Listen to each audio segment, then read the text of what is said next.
నాన్నల యొక్క కోపం అమృతం పొంగిన చిలకరింత.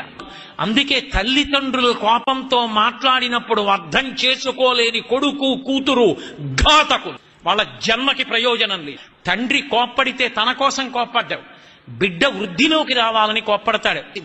అందుకే ఈ లోకంలో కోప్పడినా కూడా ప్రసాదంగా తీసుకోవలసింది ఎవరి విషయంలో అంటే ఒక్క అమ్మా నాన్న విషయంలోనే. ఎందుకని? అది దిద్దుబాటు కొరకు తప్ప, వాళ్ళు బాగుపడాలని తప్ప, వాళ్ళు పాడవ్వాలని కాదు. తల్లి కోపాన్ని తండ్రి కోపాన్ని వక్రీకరించి చూపించి మేం పెద్దవాళ్ళమయ్యాం మీరెవరు కోపగించుకోవడానికి అని అడగడం సాహసం. ఎంత వయసు వచ్చినా తండ్రి తండ్రే, తల్లి తల్లి. వాళ్ళ మాటలలో తప్పు పట్టడానికి, ఆ మాట మాట్లాడడానికి, వాళ్ళకున్నటువంటి అధికారాన్ని ప్రశ్నించడానికి బిడ్డలకి అసలు అర్హత, అధికారము, హక్కు లేనే లేవు. అంతటి గొప్ప దైవస్వరూపం అమ్మ.